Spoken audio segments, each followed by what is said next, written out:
네, 빌레몬서는 디모데 혹은 디도와 함께 그런 사역자에게 쓴 편지를 목회서신이라고 구분하기도 할 수 있고, 또 옥중에서 썼다고 해서 옥중서신이라고도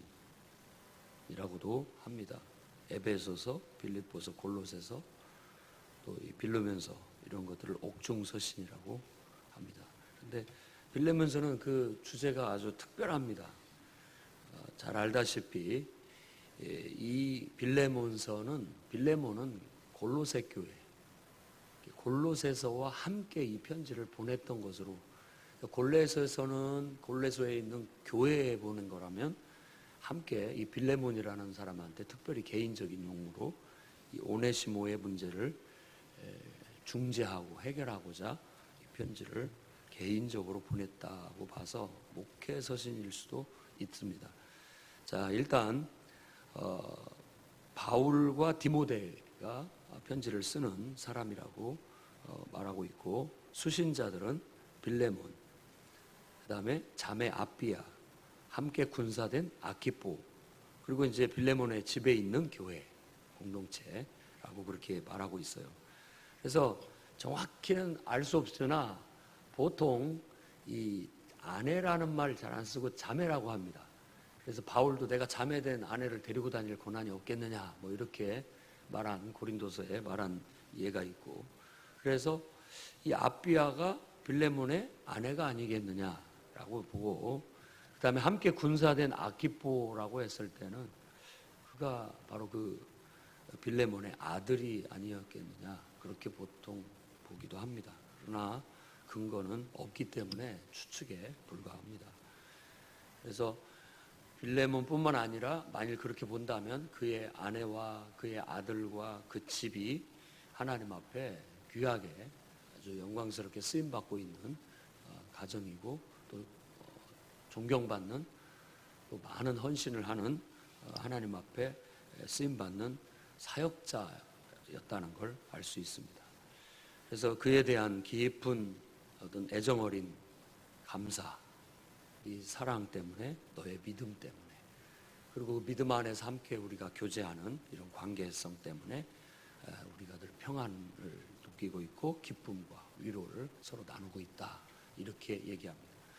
이게 어쩌면 성도들과 성도들의 관계에서 우리가 추구해야 할 그런 아름다운 열매고 또 정신이라고 생각합니다. 우리 모두가, 나뿐만 아니라 가족들과 또 가정이 다 함께 하나님을 섬기면서 주를 위해서 봉사하고, 그러면서 또 우리가 서로 간에 나누는 사랑, 또 서로 믿음, 이런 것들을 보면서 서로 기쁨을 얻고 서로 위로를 얻고 또 서로 감동도 받고 서로 도전도 받고, 이런 관계가 성도와 성도들의 관계라고 볼 수 있습니다. 그래서 엄밀한 의미에서 우리들이 교회 안에서 교제라고 한다면 바로 주님 안에서 이와 같은 교제라고 할 수 있겠습니다. 하나님의 은혜 안에서 같이, 하나님의 복음의 은혜 안에서 함께 기뻐하고 함께 믿음을 지키고 함께 또 봉사하고 함께 섬기면서 서로 힘이 되고 서로 또 기쁨이 되고 서로 위로가 되기도 하고 때로는 도전이 되기도 하면서 믿음이 성장하고 성숙될 수 있도록, 그래서 우리 목장 모임이 저는 꼭 그런 목적에 맞는 목장 모임으로 발전해 갈 수 있기를 바랍니다.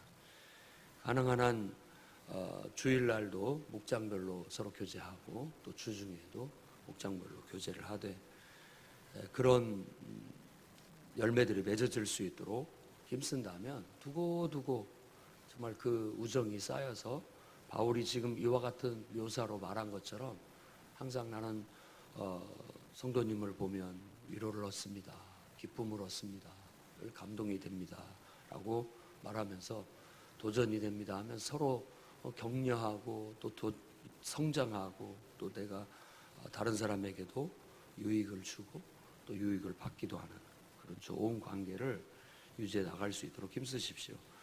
그 다음에 이제 오네시모에 대한 부탁을 바울이 아주 정중하게 합니다.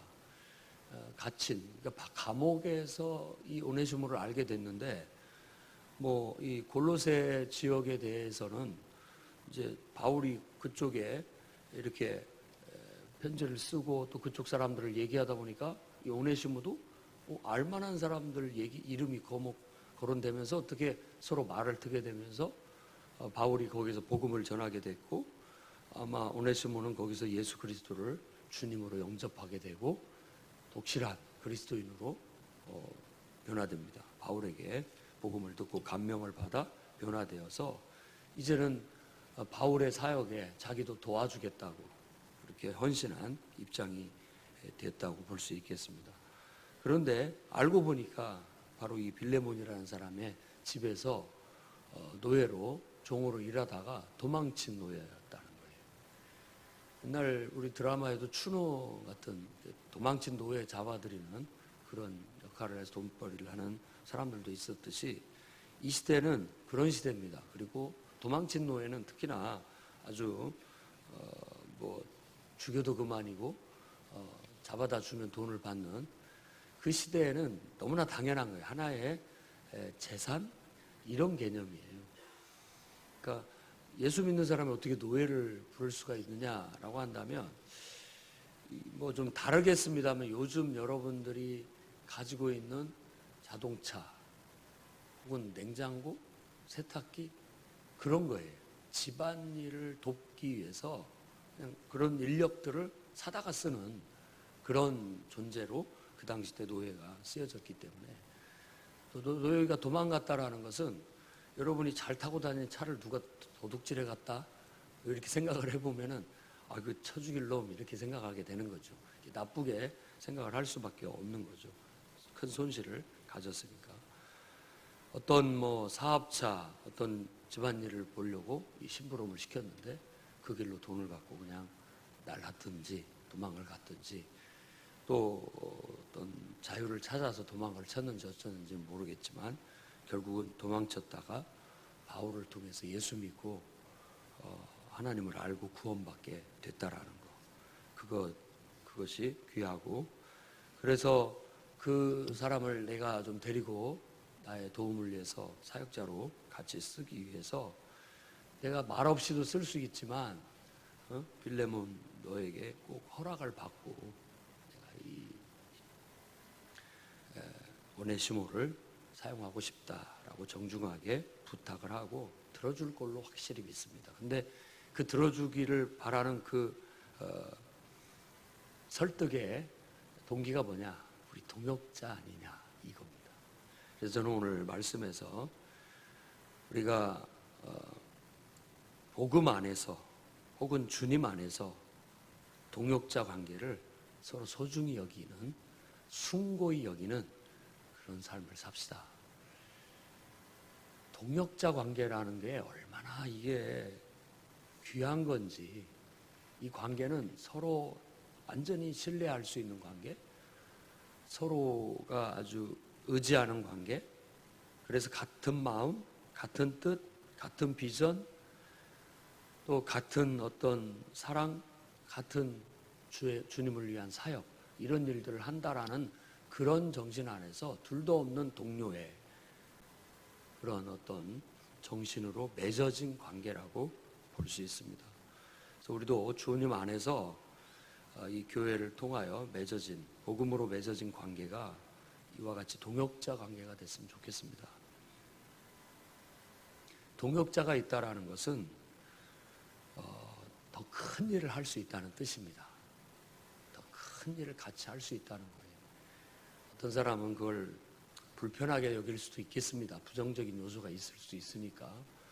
혼자 하는 게 편할 수 있고, 그런데 이렇게 언제든지 내가 어려울 때, 또 언제든지 내가 힘들다고 느껴질 때 내 곁에서 나를 도와줄 수 있는 사람이 있다는 거, 함께 할 수 있는 사람이 있다라는 게 든든한 아군처럼 그렇게 여겨야 되겠고, 또 서로가 그런 역할을 해줄 수 있도록 해야 되겠습니다.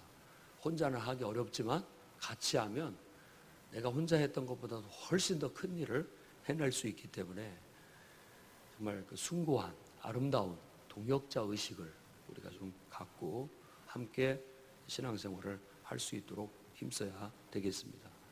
우리는 사역의 가치를 함께 공유하고 또 복음의 은혜를 같이 공유하면서 아주 기쁜 마음으로 서로 희생하고 헌신하고 수고하고 애쓰는 것들을 통해서 서로 돕고 서로 함께한다라는 그런 것입니다.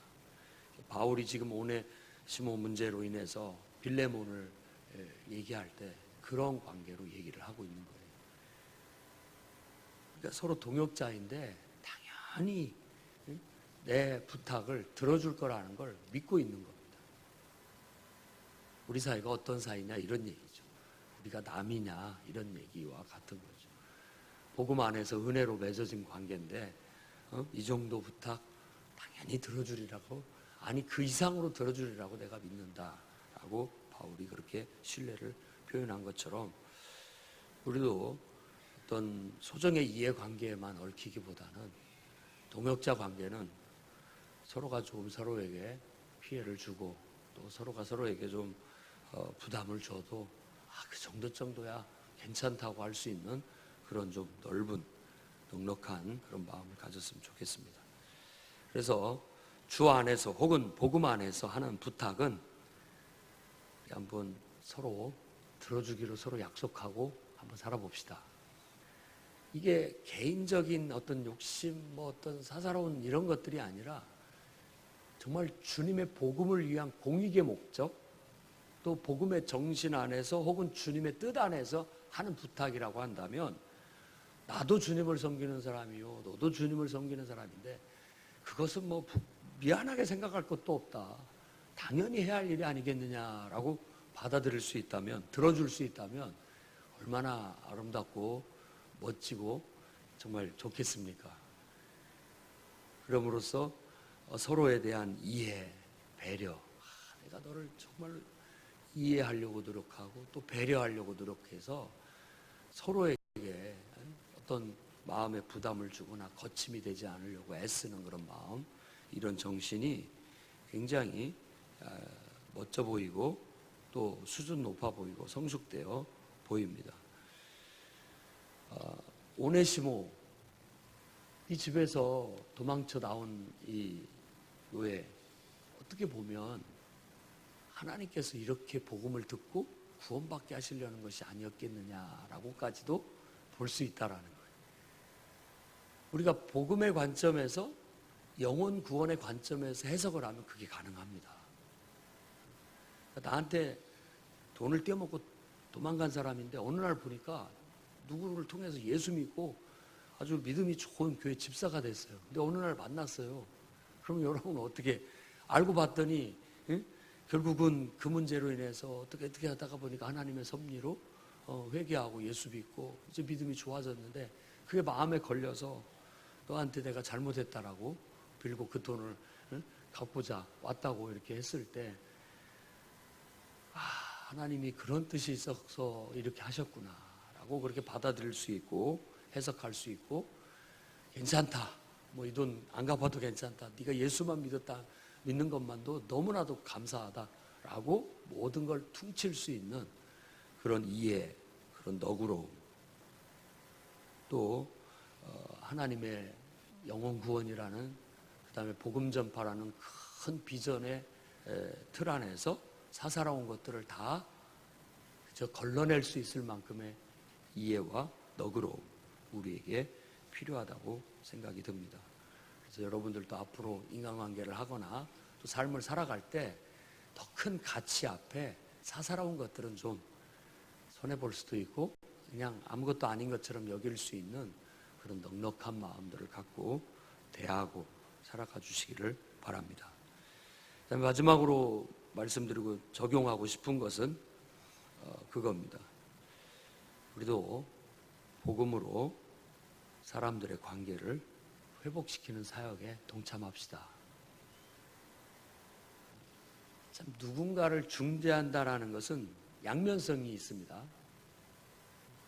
이 사람하고 이 사람하고 지금 철천지 원수같이 등 돌리고 지내고 있는 사람이라고 한다면 내가 조심스럽게 그 중간에 개입을 해서 이 사람과 이 사람을 좀 이렇게 화해시키고 싶을 때 항상 양면성이 있습니다.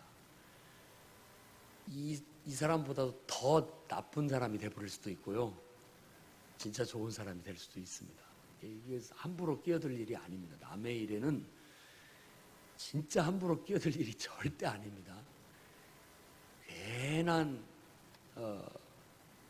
오지랖을 떨고 그걸로 인해서 안 받아도 될 욕을 먹고 어려움에 휩싸일 수가 있는 거예요. 조용히 지켜봐주고 서로 간에 잘 해결될 수 있기를 바라는 마음, 그게 필요하고, 정말 우리가 하나님 안에서 끼어들 때는 십자가 진다고 끼어들어야 됩니다. 그런 마음으로.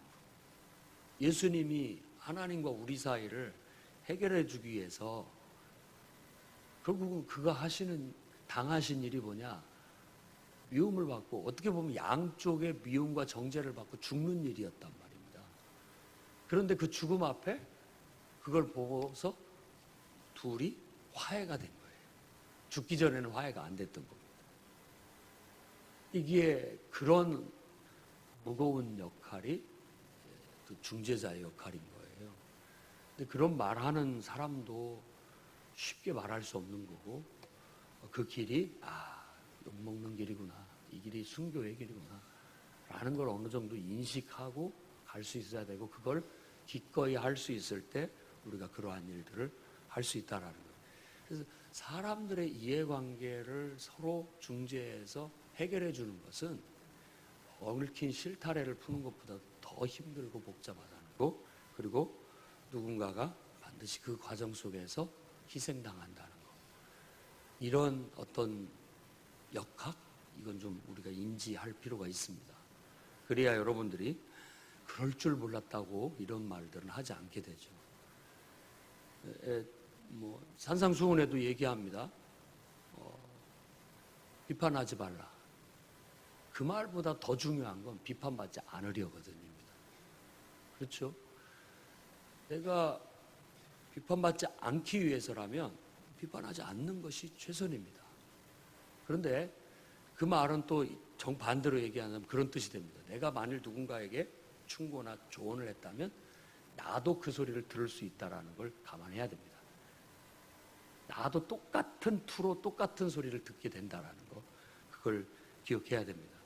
그래서 가능한 한 우리가 안 했으면 좋겠고, 또 만일 여러분들에게 충고나 조언을 해준다면 개나 돼지에게 진주 목걸이 달아줄 의미 없는 것처럼 오히려 그것들은 그 소중한 말들을 짓밟고 오히려 해를 끼친다라고 하는 잠언서의 말씀에 비춰 봤을 때도, 산상수훈에도 얘기를 하고 있는 바처럼 그걸 받아들일 수 있는 사람이 있고 그렇지 못한 사람이 있다는 걸 기억해야 됩니다. 이런 속에서 나도 모르게 예수님처럼 십자가에 내몰리게 되고 십자가에 못 박는 경우도 있는데, 자, 바울이 우리에게 설득한 논리에 따지자면 하나님의 뜻을 위해서, 복음을 위해서라면 그 모든 것들을 내가 할 수 있다. 이게 그리스도인의 삶입니다. 그게 중재자로서 할 역할이죠. 그런데 누가 그 십자가를 지고 갈 수 있을지는 저는 하나님께 달려있다고 생각하고, 그냥 우리가 그렇게 해석하고 받아들이는 겁니다. 하나님께서 나에게 이 길을 가라고 하시는구나 하면 묵묵히 가는 겁니다. 그리고 묵묵히 갈 뿐만 아니라 또 지켜보는 사람도 때로는 묵묵히 지켜봐야 됩니다. 참견이나 개입도 하나님에 의해서 되어지는 것이고 그렇게 해져야 된다라고 보는 겁니다. 바울은 어떤 의미에서 모험을 할 수도 있습니다. 아주 좋은 동역적 관계가 요 오네시모의 문제 때문에 완전히 철천지 원수처럼 깨어질 수도 있는 상황인 거예요. 그러니까 조심스럽게 빌로몬에게 접근을 하고, 정말 주 안에서 동역자이기 때문에 이걸 품어줄 수 있고 이해해 줄 수 있고 너그럽게 넉넉하게 받아들여 줄 수 있기를 호소하고 있다고 볼 수 있는 거예요. 그렇다면 그도 복음 안에서 정말 하나님의 뜻 안에서 이것들을 바라보게 된다면 아까처럼 정말로 기꺼이 좋은 마음으로 받아들여줘서, 때로는 그것 때문에 또 자기만의 문제가 아니죠. 가족들 또 다른 구성원들의 얽힌 이해관계도 있지만 조용히라도 그 문제를 잘 해소해서 나가려고 하는 그런 마음이 생길지도 모르겠습니다. 그 뒷얘기는 나와 있지 않기 때문에 어떻게 해결됐는지는 잘 모릅니다. 다만 복음으로 우리는 관계를 회복시키는 사역, 그 십자가 사역을 오늘날도 누군가는 감당해 나가야 됩니다. 그래서 교회 안에서도 누군가는 그런 역할을 하면서 십자가를 지는 사람이 있고, 또 누군가는 이제 안 믿는 세상 사람들 가운데에서도 그들을 바로 십자가의 복음으로, 십자가 사역을 통해서 온 세상을 관계를 치유하고 회복시키는 그런 사역을 우리가 해야 되겠습니다. 우리가 복음을 전하는 것은 그 복음을 전하다 보면 괜한 오해를 받아 순교를 당하는 일도 있잖아요. 미움을 받고 죽임을 당하는 것도 바로 그것이 십자가의 사역입니다. 온 세상을 치유하고 회복시키기 위한 복음으로 하나님과 화해시키고 온 세상을 모든 관계들을 다 화해시키는, 우리를 위해 십자가에 죽으시고 부활하신 우리 주님 앞에 모든 인간은 다 은혜 앞에 하나 될 수 있다라는, 종이나 자유인이나 이방이나 유대인이나 할 것 없이 구분 없이 잘난 사람이나 못난 사람이나 모두가 이제 그 안에서는 자유롭게 하나 될 수 있다라는 그 위대한 그리스도의 정신 아래 온 세상이 하나 될 수 있도록 저와 여러분이 십자가의 사역을 잘 감당해 나아가시기를 주의 이름으로